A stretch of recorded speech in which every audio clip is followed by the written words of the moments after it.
નમસ્કાર મિત્રો, આજના નવા વિડીયોમાં આપનું હાર્દિક સ્વાગત કરું છું।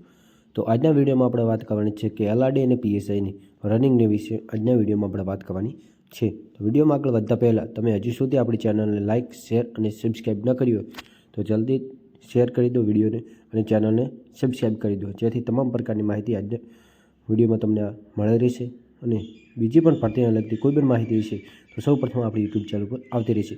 વિડીયોને લાઇક, શેર અને સબસ્ક્રાઈબ ખાસ કરી દેજો। તો હવે આજના વિડીયોમાં આપણે જે વાત કરવાની છે તે વાત કરીશું। તો કે સૂત્રોની માહિતી મળી છે કે એલઆરડી અને પીએસઆઈની ભરતીના પ્રથમ તબક્કામાં એટલે કે પહેલી એલઆરડી એટલે કે પોલીસ કોન્સ્ટેબલની અંદર એકલું ફોર્મ ભરેલું છે તે મિત્રોની રનિંગ આવી શકવાની શક્યતા છે। પછી એલઆરડી અને પીએસઆઈના ઉમેદવારો માટે અને ત્રીજા તબક્કામાં એકલી પીએસઆઈની રનિંગ આપવાની છે તે છે। તો સંપૂર્ણ માહિતી આજના વિડીયોમાં હું તમને જણાવીશ શું છે તે। તો હમણાં ટ્વીટ કરીને આપણને એક ભાઈએ જાણ કરી છે કે મહેશ પ્રજાપતિ કરીને છે તે,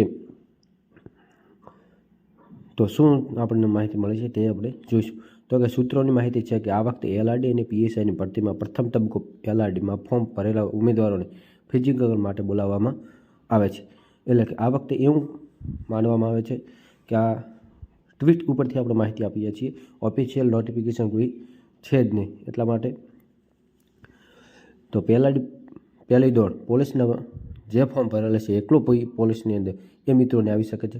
કારણ કે જો આ વખતે શક્યતા પણ છે, કારણ કે આપણે જોઈ શકીએ છીએ કે પોલીસનું રિઝલ્ટ આવી ગયું, નિમણૂક પત્ર આવી ગયા, જેલ સિપાહીની અંદર જે મિત્રો નામે આવ્યું છે એ મિત્રોને બોલાવી પણ દેવામાં આવ્યા છે, જેથી પોલીસની ભરતી અને પીએસઆઈનું રિઝલ્ટ હજુ હવે આપ્યું છે, એટલા માટે શક્યતા પણ થઈ શકે કે આ વખતે પહેલાં પોલીસવાળાને દોડાવે, કારણ કે હજુ પીએસઆઈનું રિઝલ્ટ આવ્યું નથી અને નવા પીએસઆઈની નિમણૂક કરીને શું કરે, એટલા માટે કદાચથી પોલીસની પણ આપવાની શક્યતા રહી શકે છે, જેથી આ વખતે પોલીસના ભાઈઓને દોડ માટે તૈયારી પહેલેથી જ ચાલુ કરી દેવી જોઈએ, એવા ભ્રમમાં રહેવું જોઈએ નહીં, જેથી જે થાય તે હજી કંઈ ઓફિશિયલ નોટિફિકેશન છે નહીં, આ તો એક ટ્વીટ આવી એટલે હું તમને વાત કહું છું છે। તો પહેલી એલઆરડીવાળાની આવે શક્યતા છે, પછી એલઆરડી અને પીએસઆઈમાં જે હશે ભાઈઓ એમને આવશે અને પછી ખાલી એકલા પીએસઆઈની હશે એવી માહિતી છે। તો હવે શું સાચું છે ખોટું છે તે ઓફિશિયલ નોટિફિકેશન હજુ આવી નથી। જો ઓફિશિયલ નોટિફિકેશન આવશે તો સૌ પ્રથમ આપણી યુટ્યુબ ચેનલ પર આવતી રહેશે। તો અત્યારે ચેનલને ખાસ સબસ્ક્રાઈબ કરી દો, જેથી ઓફિશિયલ નોટિફિકેશન આવશે જે આવશે કોલ લેટર ક્યારે શરૂ થશે તે તમામ પ્રકારની નોટિફિકેશન તમને મળતી રહેશે। તો અત્યારે જ આપણે યુટ્યુબ ચેનલને લાઇક, શેર અને સબસ્ક્રાઈબ કરી દો। હવે આપણે વાત કરીશું કે કેટલાક ભાઈઓએ અંદર કોમેન્ટ પણ કરી છે, તે શું કોમેન્ટ કરી છે તે આપણે જોઈશું।